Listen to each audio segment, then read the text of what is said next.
Hello and welcome back to Look Movie Recaps. Today we are going to recap a 2014 movie titled A Walk Among the Tombstones. Please be advised that there will be spoilers ahead. In the opening scene, two New York police detectives are talking in a car. Shortly, one of them, Matt, gets out and goes to a nearby bar for a drink. While Matt is sitting in the bar drinking coffee and reading a newspaper, two men come in and attempt to rob the place. Matt quickly chases after them and manages to stop them. Fast forward 8 years, Matt is no longer a police officer. He now works as a private detective, though unlicensed. One day, while reading the newspaper, a man named Peter approaches him. Peter knows Matt and asks him for help with a problem his older brother Kenny is facing. Matt asks what the problem is, but Peter tells him it would be better if he talks with Kenny directly. Soon after, they go to Kenny's house, and Peter waits outside while Matt goes in to meet Kenny. Kenny informs Matt that someone kidnapped and killed his wife. He wants Matt to find the person responsible and even offers him $110,000 as a down payment. However, Matt refuses the offer because it's not the kind of job he usually takes. After that, Matt went to church to give a sermon and then went back to his apartment.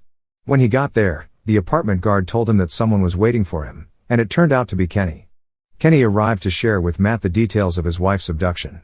That day, Kenny got a call from the kidnapper. The kidnapper told him not to contact the police and asked how much his wife weighed. The kidnapper then demanded $220,000 for every kilogram she weighed. When Kenny asked what the kidnapper wanted, the man told him to pay $1 million so that his wife could be released. Kenny said he didn't have that much money and only had $400,000 at the time. Upon hearing this, the kidnapper agreed to accept the money. The kidnapper told Kenny to drop the money near a specific public phone. When Kenny got there, he received another call from the kidnapper and instructed him to leave the money in a car on the corner of the street. The kidnapper also said that Kenny's wife was in the trunk of a car nearby. Upon opening the trunk, Kenny found his wife's body, only to learn that the kidnapper had killed her. He also found a voice recorder in the car and gave it to Matt before leaving. Kenny wrote down his phone number for Matt. After listening to the recording, Matt called him to ask where the car with his wife's body was. The following day, Matt visited the location of the kidnapping and began questioning the shopkeeper and other locals for any information about the kidnapper. Later that day, Matt went to a public library to search for similar cases to what happened to Kenny's wife. While searching, he found out about a case involving a woman named Marie. At the library, a young man named TJ was also a frequent visitor. Matt asked TJ for help to find more information about cases similar to the murder of Kenny's wife. After some digging, they found another case involving a woman named Lee Anderson, whose body was found in pieces and dumped at a cemetery called Greenwood. Matt then gave TJ $20 and invited him to grab some food. TJ figured out that Matt was a detective and offered to help him out more, but Matt said no because he preferred working alone. The following day, Matt visited Greenwood Cemetery, the site of Leah's discovery. While he was there, he met a man named Jonas, who was the caretaker of the cemetery. Jonas told Matt about finding a plastic bag floating in the pond, but something about Jonas seemed strange to Matt. When Jonas left, Matt tried to follow him, but then he noticed someone was following him. It turned out to be TJ, who still wanted to be Matt's partner. Matt told TJ to stop following him. Matt lost track of Jonas, so he looked at a newspaper he had with him. The newspaper had a picture that matched the place where Matt was standing. He also noticed a car parked nearby that belonged to Leah's fiancé, Ruben. At that point, Matt made the decision to enter the apartment and have a conversation with Ruben. He told Matt that he had seen two men who kidnapped Lee and that they had gotten into a van. After that, Matt looked out the window and saw Jonas leaving the apartment across the street. Soon after, Matt decided to go into that apartment and climb to the top of the building. At the same time, Jonas was heading back to his apartment and saw Matt up on the roof. On the roof, there was a small storage room, and Matt forced his way in. Inside, he found photos of Lee. Suddenly, Jonas appeared behind Matt and seemed ready to attack him, but then Jonas changed his mind and decided to tell the truth. Jonas admitted that he had helped kidnap Lee. He said that he had worked with two men to take Lila away from Ruben, who was a drug dealer, thinking it would help Lila quit using drugs. However, the situation took a turn when his partners decided to assault Lila. Jonas then mentioned the name of his partner, Ray. Right after giving this information, Jonas jumped off the building. Meanwhile, Ray and Albert, the two kidnappers that Matt had been investigating, were keeping a watchful eye on the house of another drug dealer named Yuri. Shortly after, Ray got out of the car and went into Yuri's yard, where he saw Yuri's wife, who was sick and lying in bed. Ray then looked around and saw Yuri's young daughter, deciding to kidnap her. On the other hand, Matt met with Kenny and told him that the people who kidnapped his wife knew everything about him. This made Matt even more curious about who was really behind all of this. After that, Matt continued his investigation by looking for information about another victim, a woman named Marie. He asked a shopkeeper about her but noticed two men watching him closely. After finding out that Marie used to live in an apartment near a shop, Matt quickly went there even though the building was under renovation.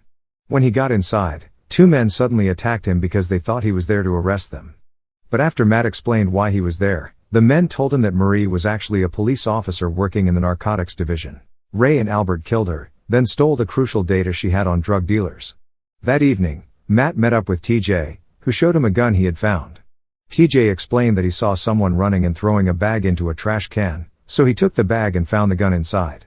At that time, Matt warned him to be careful because carrying a gun could be dangerous. Two young men confronted TJ the next day, searching for the bag and the gun TJ had found. When TJ told them he didn't have it anymore, they beat him up badly. Later, Matt got a message saying that TJ was in the hospital. Matt immediately went to the hospital to check on TJ. While there, Matt opened up about why he stopped being a police detective. He explained that 8 years ago, he made a terrible mistake when he shot a criminal in a bar. The bullet accidentally hit a little girl and killed her.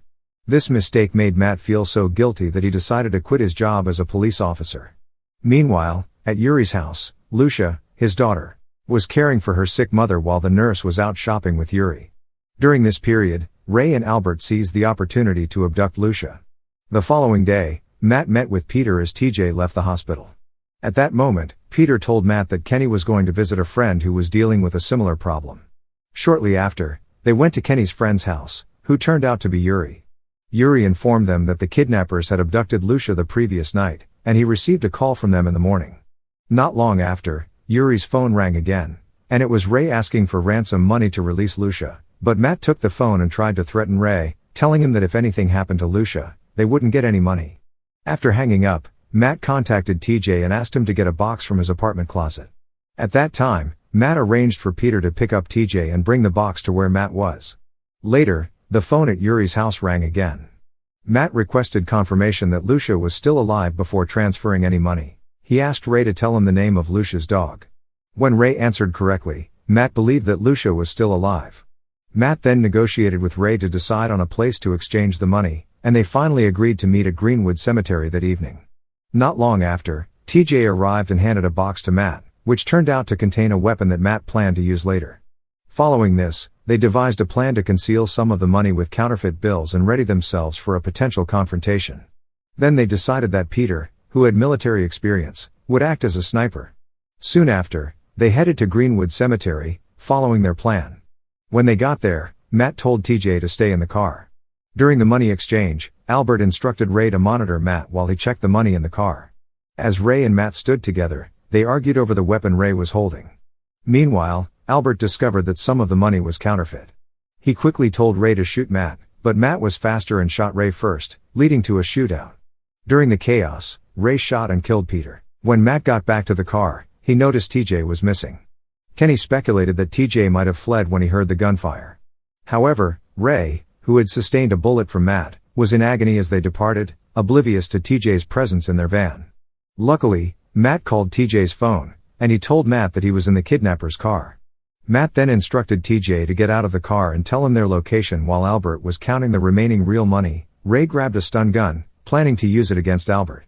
But before Ray could do anything, Albert suddenly strangled him with a wire, killing him instantly. A few minutes later, Matt and Kenny arrived at the kidnapper's hideout. There, they found Albert casually eating. Matt then handed Albert over to Kenny, allowing him to take his revenge. Afterward, Matt called a taxi to safely take TJ away from the scene. After that, Matt went back inside to see what was happening, but he couldn't find Albert, who had been tied up, or Kenny.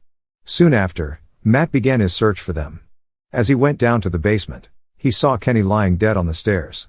Suddenly, Albert appeared and kicked Matt down into the basement. Then a tough fight broke out between them, and Matt struggled to defend himself.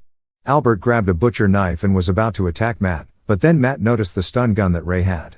Quickly, Matt grabbed the stun gun and used it on Albert before finally killing him. Soon after, the police started arriving at the scene. Matt quickly left and went back to his apartment, where TJ was waiting for him. Thanks for watching. If you are new, Don't forget to subscribe for more of these recaps. Until next time, have a nice day.